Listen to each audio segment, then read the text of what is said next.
Hallo, ich bin Jonas. Willkommen beim Nine Nah Tree Podcast. Heute werde ich das Buch zusammenfassen und besprechen. In einer Zeit, in der politische Schocks, wirtschaftliche Turbulenzen und kulturelle Verunsicherungen den öffentlichen Diskurs prägen, liefert Emanuel Todd mit Der Westen im Niedergang eine fundierte, unbequeme und zugleich erhellende Standortbestimmung. Todd ist Demograph, Historiker und Anthropologe, der sich international einen Ruf erarbeitet hat, langfristige Entwicklungen über Datenreihen zu entschlüsseln und daraus treffsichere Schlüsse zu ziehen. In diesem Buch verbindet er Ökonomie, Kultur und Religion zu einem Gesamtbild, das die westlichen Gesellschaften im Kontext der Gegenwart und ihrer historischen Tiefenstrukturen sichtbar macht. Todd argumentiert, dass die Krise des Westens nicht nur eine Frage von Konjunktur- und Politikzyklen ist, sondern das Ergebnis einer sich über Jahrzehnte aufbauenden Erosion von industrieller Substanz, Bildungsqualität, religiöser Sinnstiftung und gesellschaftlichem Zusammenhalt. Der Krieg in der Ukraine fungiert in seiner Analyse als Brennglas, durch das strukturelle Schwächen, ideologische Selbstgewissheiten und strategische Fehlkalkulationen deutlich hervortreten. Zugleich weitet er den Blick auf den globalen Süden, auf Russland und auf Asien, um zu zeigen, wie der behauptete Universalismus westlicher Werte an Überzeugungskraft verliert, wo wirtschaftliche und kulturelle Dynamiken anders verlaufen als in Europa oder den USA. Das Buch bietet keine einfache Erzählung vom Untergang, sondern eine differenzierte Diagnose. Sie zeigt, wo Anpassungen möglich sind, wo Erneuerung erfordert und wo blinde Flecken den politischen und intellektuellen Kompass verzerren. Todd arbeitet mit Zahlen, historischen Reihen und anthropologischen Kategorien wie Familienstrukturen und religiösen Formen der Bindung. Dadurch entsteht ein eigenständiger Deutungsrahmen jenseits von Tagesmeinungen und kurzfristigen Stimmungen. Wer verstehen will, warum vermeintlich sichere Gewissheiten brüchig geworden sind und wie sich geopolitische, ökonomische und kulturelle Entwicklungen gegenseitig verstärken, findet hier eine analytische Landkarte für die Gegenwart und die kommenden Jahre. Ich werde Ihnen die wichtigsten Erkenntnisse aus diesem Buch mitteilen. Erstens. Der Ukraine-Krieg als Brennglas der westlichen Schwächen. Emanuel Todd deutet den Krieg in der Ukraine nicht als isoliertes Ereignis, sondern als Katalysator, der verdeckte Schwächen des Westens sichtbar macht. Er zeigt, wie die strategische Annahme, Sanktionen und Finanzdruck könnten eine rohstoffreiche, militärisch robuste und demografisch gefestigte Macht rasch destabilisieren, die Grenzen westlicher Instrumente offenlegt. Das westliche Sanktionsarsenal sollte als ökonomische Wunderwaffe wirken, doch die realwirtschaftlichen Folgen trafen in erheblichem Ausmaß Europa selbst. Energiepreise schossen in die Höhe, Lieferketten gerieten unter Druck und industrielle Kernsektoren verloren an Wettbewerbsfähigkeit. Für Todd illustriert dies eine allgemeine Tendenz zur Selbstüberschätzung, gespeist aus der Dominanz des Westens in Finanzmärkten, Medien und normativen Diskursen, die jedoch nicht automatisch in realwirtschaftliche oder militärische Durchsetzungsfähigkeit übersetzt werden kann. Gleichzeitig macht er auf die multipolare Struktur der Welt aufmerksam. Viele Länder des globalen Südens beteiligten sich nicht an der Sanktionspolitik und orientierten ihre Handelsströme pragmatisch neu.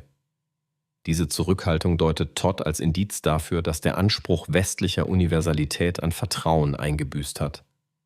Wo früher westliche Werte mit wachsendem Wohlstand, planbarer Stabilität und technologischer Überlegenheit verbunden wurden, entsteht heute die Wahrnehmung, dass andere Entwicklungsmodelle zumindest gleichwertige, teils robustere Ergebnisse liefern. Die Folgen sind real. Rohstoffabkommen, Energiekooperation und militärische Partnerschaften verschieben sich, häufig zu Lasten westlicher Verhandlungsmacht. Todd verweist zudem auf militärische und industrielle Kapazitäten. Die westliche Rüstungsindustrie ist über Jahrzehnte verschlankt worden, optimiert für kostenintensive Hightech-Systeme und internationale Arbeitsteilung. In einer Abnutzungskonfrontation zählt jedoch auch die Fähigkeit, Standardmunition, Ersatzteile und robuste Plattformen in großen Stückzahlen zu produzieren. Das offenbart den schwindenden Puffer zwischen politischem Anspruch und materieller Grundlage. Die Differenz zwischen Narrativ und Produktionskapazität wird, so Todd, zum Symptom tiefer liegender Prozesse. Deindustrialisierung, Übergewicht der Finanzökonomie und eine Kultur, die kurzfristige Effizienz über langfristige Resilienz stellt. Nicht zuletzt betont er die Rolle von Information und Medien. Einheitliche Deutungen im Westen, die selbst komplexe Sachlagen moralisch polarisieren, erzeugen unter Eliten eine Konformität, die strategische Fehler begünstigen kann. Wo Dissens als Illoyalität gilt, schrumpft der Raum für Korrekturen. Der Ukraine-Krieg vor diesem Hintergrund liefert daher nicht nur geopolitische Lehren, sondern entlarvt die fragile Verbindung zwischen westlicher Selbstwahrnehmung und den harten Realitäten von Demografie, Industrie und militärischer Logistik. Aus dieser Diskrepanz leitet Todd die These ab, dass der Westen seinen Handlungsspielraum nur zurückgewinnt, wenn er die materiellen Grundlagen seiner Macht erneuert und die eigenen Narrative einer nüchternen Prüfung unterzieht. Zweitens: Ökonomie ohne Fundament. Deindustrialisierung und Finanzialisierung. Im ökonomischen Teil seiner Diagnose beschreibt Emmanuel Todd eine Verschiebung, die seit den 1980er Jahren immer tiefere Spuren hinterlassen hat. Weg von Produktion, Maschinenbau und Ingenieurskunst hin zu Finanzmärkten, immateriellen Renditen und global fragmentierten Wertschöpfungsketten. Diese Entwicklung schuf im Westen eine beeindruckende finanzielle Infrastruktur und hohe Kapitalgewinne, ließ aber zugleich die industrielle Basis erodieren, die für Resilienz, Wohlstand und strategische Autonomie entscheidend ist. Der scheinbare Widerspruch zwischen starken Börsen und schwacher Produktion ist für Todd kein Zufall, sondern Ausdruck eines Systems, das kurzfristige Erträge über langfristige industrielle Fähigkeiten stellt. Todd analysiert, wie das Dollarprivileg, die Tiefe westlicher Kapitalmärkte und die Attraktivität von Tech-Investments über Jahre eine trügerische Stabilität erzeugten. Leistungsbilanzdefizite konnten finanziert, Importe billig gehalten und Konsum hochgehalten werden. Doch diese Ordnung hat Grenzen. Wenn geopolitische Spannungen zunehmen, Lieferketten gestört werden und Energie teurer wird, kommt es auf die Fähigkeit an, Güter im eigenen Verbund herzustellen, Komponenten zu sichern und Innovationen schnell in die Produktion zu bringen. In Europa verschärfte die Energiepreiskrise nach 2022 strukturelle Probleme. Deutschland als Exportmotor litt unter dem Wegfall günstiger Energie und der globalen Nachfrageflaute in Schlüsselbranchen. Die Folge: Investitionszurückhaltung, Standortverlagerungen und Produktivitätsdruck, der sich in sinkender industrieller Wertschöpfung niederschlägt. Zentrales Motiv bei Todd ist die Messbarkeit realer Kapazitäten. Ein hoher Anteil an Dienstleistungen kann Wohlstand begleiten, ersetzt aber nicht die Fabriken, die Maschinen, die Ingenieure und Facharbeiter, die komplexe Produkte in Serie herstellen.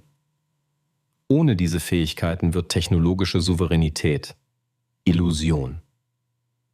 Westliche Volkswirtschaften laufen Gefahr, in kritischen Sektoren von Zulieferern abhängig zu werden, die nicht mehr zuverlässig verfügbar sind. Damit verschiebt sich Macht. Wer Energie, Rohstoffe und Vorprodukte kontrolliert, bestimmt Preise, Zeitpläne und Risiken. Die Finanzialisierung beeinflusst zudem die Verteilung. Hohe Vermögenspreise begünstigen Kapitaleigner, während stagnierende Reallöhne und prekarisierte Erwerbsbiografien breite Mittelschichten unter Druck setzen. Für Todd untergräbt dies den sozialen Frieden und die politische Legitimation. In einer Gesellschaft, in der sich Leistung nicht mehr verlässlich in Aufstieg übersetzt, erodiert das Vertrauen in Institutionen und Zukunft. Sein Fazit mündet in eine klare Forderung: Reindustrialisierung, Energie- und Rohstoffsicherheit. Kluge Protektion gegen systemische Verwundbarkeit und Investitionen in produktive Kapazitäten müssen Vorrang erhalten. Das heißt nicht Abschottung, sondern strategisches Denken.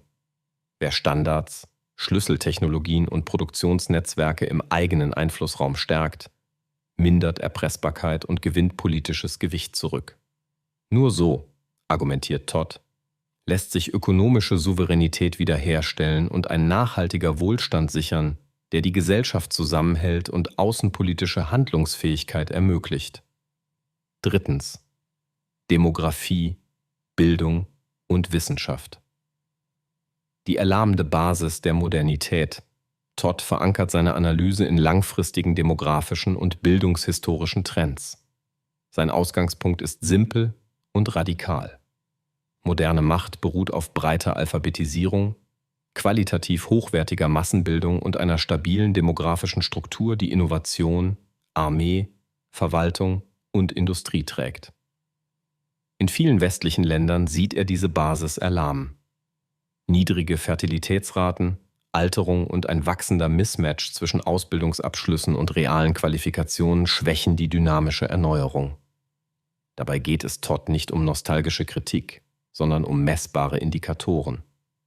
PISA-Ergebnisse stagnieren oder fallen, naturwissenschaftlich-technische Kompetenzen schrumpfen in der Breite, während Eliteinseln Weltklasse bleiben.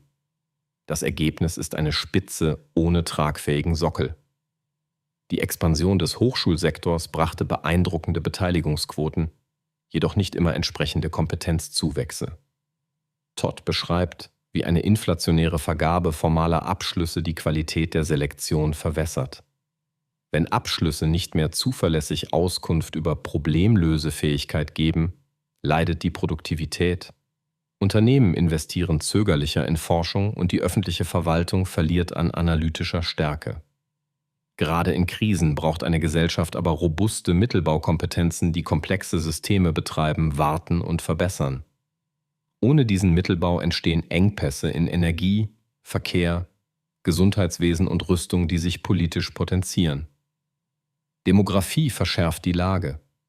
Alternde Gesellschaften müssen mehr Ressourcen für Rente und Gesundheit aufbringen, während die Zahl der Beitragszahler sinkt. Migration kann Lücken teilweise schließen, verlangt jedoch Integrationskapazitäten, die oft unterschätzt werden. Todd argumentiert, dass erfolgreiche Integration Bildung, Sprache, gemeinsame Normen und Aufstiegschancen voraussetzt. Wo dies gelingt, entsteht Erneuerung. Wo es misslingt, wachsen Segregation, Parallelökonomien und politische Spannungen. Ein weiterer Kernpunkt ist die Kopplung von Wissenschaft zur Industrie. Der Westen behält Spitzenuniversitäten, doch die Kommerzialisierung von Forschung, die Entkopplung von Produktion und die Abwanderung industrieller Fertigung schwächen den Feedbackkreis, der einst zu technologischen Revolutionen führte. Länder wie China und teils auch Russland investieren dagegen systematisch in naturwissenschaftliche Bildung, Ingenieursausbildung und in die Skalierung von Technologien. Patente, Publikationsleistung und industrielle Anwendung greifen dort vielfach besser ineinander. Todd betont, dass Bildung mehr ist als Qualifikationsproduktion. Sie formt gemeinsame Rationalität und Vertrauen in Fakten. Wenn Bildung fragmentiert, wenn Medienökosysteme Echokammern fördern und wenn Universitäten zu kulturellen Kampffeldern werden, verliert die Gesellschaft ihr gemeinsames Wissensfundament. Ohne gemeinsame Begriffe lässt sich komplexe Politik schlechter vermitteln. Strategische Prioritäten verheddern sich in Symboldebatten. Daraus zieht Todd die Konsequenz, dass eine Rückbesinnung auf Kernkompetenzen, MINT-Förderung, Berufsbildung und eine Kultur der Genauigkeit mindestens so wichtig ist wie zusätzliche Mittel. Qualität vor Quantität ist sein Leitmotiv, denn nur ein breites Können trägt die Last industrieller, technologischer und militärischer Leistungsfähigkeit. Viertens. Kultur, Religion und Familie. Sinnstiftung, Kohäsion und ihr Zerfall. Für Todd ist Kultur keine dekorative Hülle, sondern das Fundament von Loyalität, Langfristorientierung und Gemeinsinn. Er verknüpft religiöse Prägungen, Familienstrukturen und Wertewandel mit politischer Stabilität und wirtschaftlicher Leistungsfähigkeit. In der westlichen Welt diagnostiziert er eine fortgeschrittene Säkularisierung, die zwar individuelle Freiheiten vergrößert, aber ein Vakuum in der Sinnstiftung hinterlässt. Früher boten Kirchen, Vereine und stabile Familienmodelle einen Rahmen, in dem Pflichten, Opferbereitschaft und intergenerationale Solidarität selbstverständlich vermittelt wurden. Wo diese Institutionen an Bindekraft verlieren, Geraten gesellschaftliche Projekte mit langer Zeithorizont in Schwierigkeiten? Todd knüpft an seine bekannte Typologie von Familienformen an. Der Westen war erfolgreich, weil egalitäre Kernfamilien Bildung und Mobilität förderten und Autorität auf rationalisierte Weise organisierten. Doch Hyperindividualisierung, prekäre Bindungen und die Fragmentierung von Lebensläufen unterminieren nach seiner Sicht die Reproduktionsbereitschaft und damit die demografische Basis. Eine Gesellschaft, die die es schwer macht, stabile Partnerschaften, Wohneigentum und planbare Erwerbswege zu erreichen, produziert weniger Kinder und mehr Vereinzelung. Die Folge sind Einsamkeit, mentale Belastungen und abnehmende Bereitschaft, über den eigenen Lebenshorizont hinaus zu planen. Religion taucht in Todds Analyse nicht nur als Glaube auf, sondern als soziale Technologie der Verbindlichkeit. In den USA existieren weiterhin starke religiöse Milieus, zugleich aber neue quasi religiöse Ideologien, die Moral und Identität politisieren. Europa ist stärker entkirchlicht, was in seinen Augen sowohl Befreiung als auch Schwächung bedeutet. Wo moralische Koordinaten instabil werden, übernehmen Medienereignisse und Netzwerke kurzfristig die Deutungsmacht. Das erzeugt Empörungszyklen, die politische Aufmerksamkeit binden, ohne Probleme zu lösen. Im Kontrast dazu hält Todd fest, dass in Russland und Teilen Asiens religiöse und kulturelle Kohärenzen innere Stabilität begünstigen können, die sich in Krisen bewährt. Kulturelle Integration ist für Todd kein ästhetisches, sondern ein strategisches Thema. Ohne gemeinsame Erzählungen und Rituale, die Leistung und Zusammenhalt würdigen, fällt es schwer, Opfer für kollektive Ziele zu legitimieren, etwa für Reindustrialisierung, Verteidigung oder Bildungsreform. Eine Gesellschaft, die Sinn nicht nur aus Konsum oder individueller Selbstentfaltung schöpft, kann langfristige Projekte tragen. Todd plädiert deshalb weder für Rückwärtsgewandtheit noch für naive Fortschrittsromantik, sondern für neue Formen sozialer Bindung, die wechselseitige Verpflichtungen modern ausdrücken.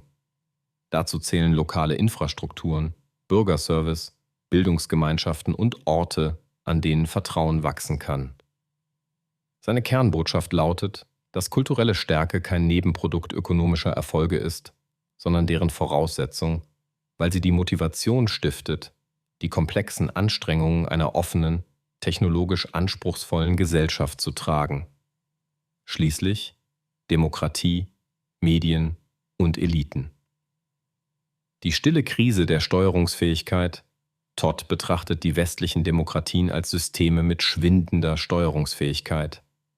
Er erkennt einen wachsenden Abstand zwischen Eliten und Bevölkerung, genährt durch sozioökonomische Polarisierung, mediale Homogenisierung und eine Verwaltungskultur, die Risiken eher verwaltet als gestaltet.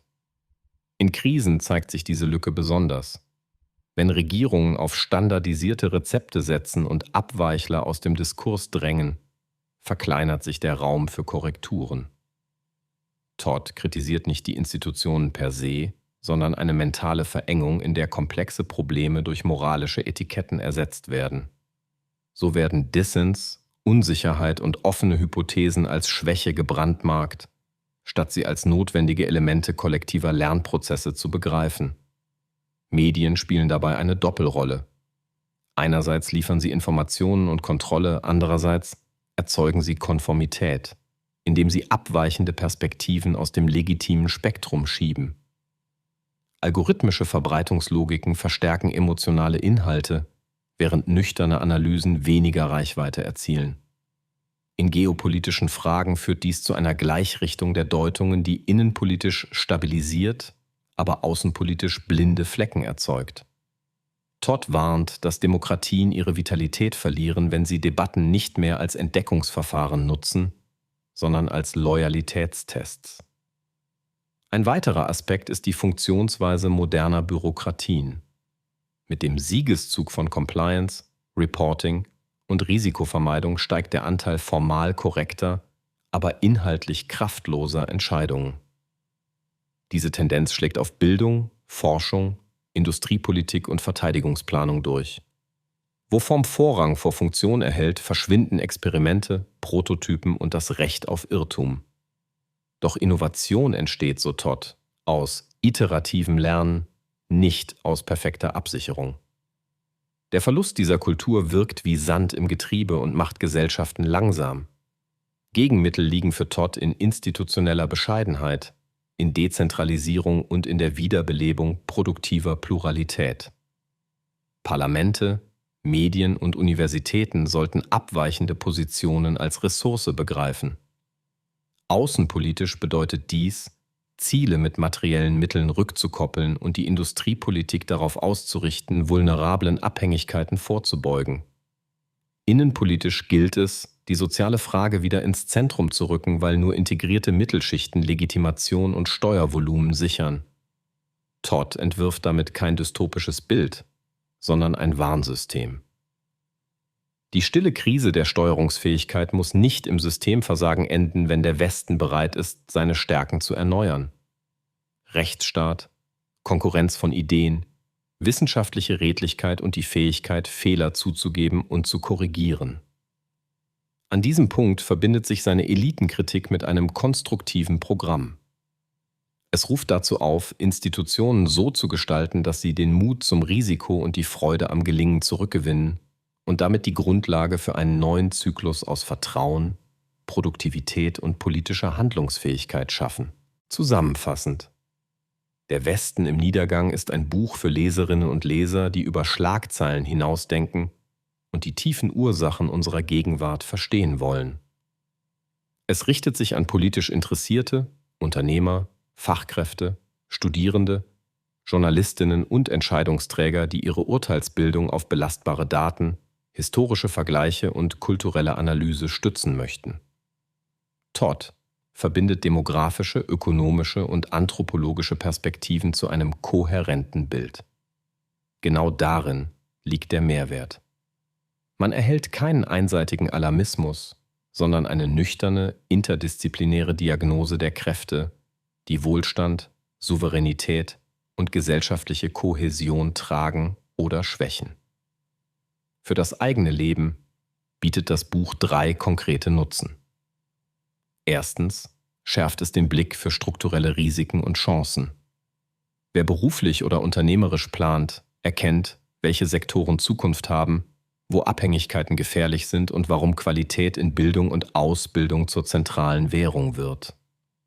Zweitens liefert es Kriterien für politische Debatten. Anstatt sich von Empörungszyklen treiben zu lassen, lernt man, Fragen nach materiellen Grundlagen, demografischer Tragfähigkeit und kultureller Bindungskraft zu stellen. Drittens eröffnet es eine positive Agenda. Reindustrialisierung, Kompetenzaufbau, soziale Integration und ein ehrlicher Umgang mit Grenzen sind Bausteine, die den Westen erneuern können. Warum dieses Buch und nicht ein anderes zum Thema Niedergang des Westens? Die Antwort liegt in Todds Methode und Erfahrung. Er argumentiert seit Jahrzehnten mit langen Datenreihen, hat wiederholt Entwicklungen richtig antizipiert und scheut sich nicht, gängige Narrative zu hinterfragen. Seine Verknüpfung von Ökonomie mit Religion, Familie und Bildung ist einzigartig. Sie erklärt, warum sich manche Strategien als wirkungslos erweisen, obwohl sie in Modellen plausibel erscheinen. Wer verstehen will, wie Macht entsteht und vergeht, findet hier einen Rahmen, der über Zyklen und Moden hinaus Bestand hat. Kurzum, dieses Buch ist kein Abgesang, sondern eine Handlungsaufforderung. Es vermittelt die geistigen Werkzeuge, um in einer multipolaren Welt Orientierung zu gewinnen und tragfähige Entscheidungen zu treffen. Wer in Zukunft bestehen will, braucht mehr als Schlagworte. Er braucht die Fähigkeit, komplexe Systeme zu lesen. Genau das leistet Emanuel Todd auf eindrucksvolle Weise. Wenn Sie unterstützen möchten. Emanuel Todd. Können Sie das Buch über den Amazon-Link kaufen, den ich in der Podcast-Beschreibung angegeben habe? Lassen Sie mich nach dem Lesen des Buches wissen, was Sie davon halten und teilen Sie Ihre Gedanken mit. Bis bald.